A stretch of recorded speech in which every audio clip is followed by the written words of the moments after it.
गर्मी की छुट्टियों में दादाजी के पास घूमने आया।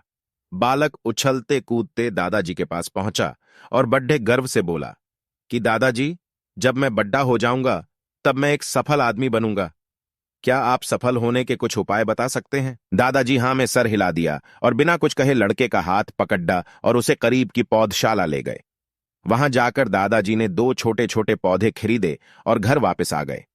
वापस आकर उन्होंने एक पौधा घर के बाहर लगा दिया और दूसरा पौधा गमले में लगाकर घर के अंदर रख दिया। अब आपको क्या लगता है कि इन दोनों पौधों में से भविष्य में कौन सा पौधा अधिक सफल होगा? दादाजी ने लड़के से पूछा। लड़का कुछ समय तक सोचते रहा और फिर बोला, घर के अंदर वाला पौधा ज्यादा सफल होगा, क्योंकि वो हर एक खतरे से सुरक्षित है, जबकि बाहर वाले पौधे को तेज धूप, आंधी, पानी और जानवरों से भी खतरा है। दादाजी बोले, चलो देखते हैं आगे क्या होता है। और वह अखबार उठाकर पढ़ने लगे। दादाजी दोनों पौधों पर ज्यादा ध्यान देते रहे और समय बीतता गया।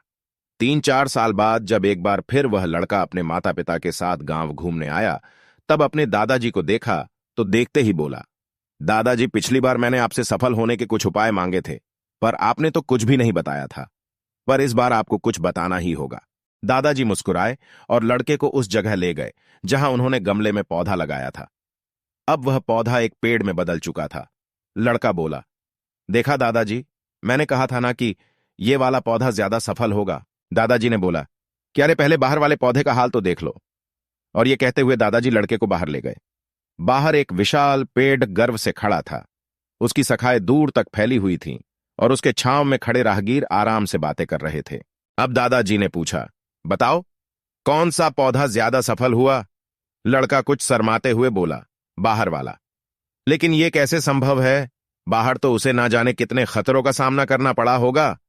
दादाजी मुस्कुराए और बोले, हां, बाहर वाले पौधे को बहुत सी चीजों से सामना करना पड़ा, लेकिन समस्या का सामना करने से अपने फायदे भी तो है। बाहर वाले पौधे के पास आजादी थी कि वह अपनी जड़ डाढ़े जितनी चाहे उतनी फैला ले, अपनी शाखाओं से आसमान को छू ले।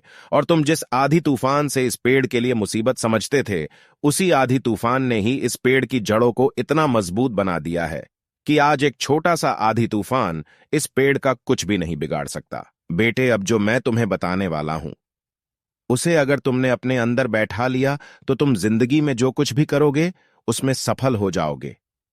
उन्होंने बोला कि अगर तुमने जीवन भर सिर्फ अच्छी विकल्पों को ही चुनते रहोगे तो तुम कभी भी उतने सफल नहीं हो पाओगे जितनी तुम्हारी क्षमता है।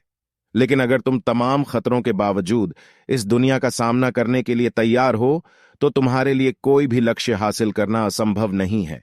लड़के ने लंबी सांस ली और उस पेड़ की तरफ देखने लगा। वह दादाजी की बातों को समझ चुका था। आज उसे सफलता का एक बहुत बड़ा सबक मिल चुका था कि जीवन में हम जिन रुकावटों को हम जितना बड़ा शत्रु समझते हैं, वही हमें मजबूत और जीवन में बहुत ज्यादा सफल बनाती है।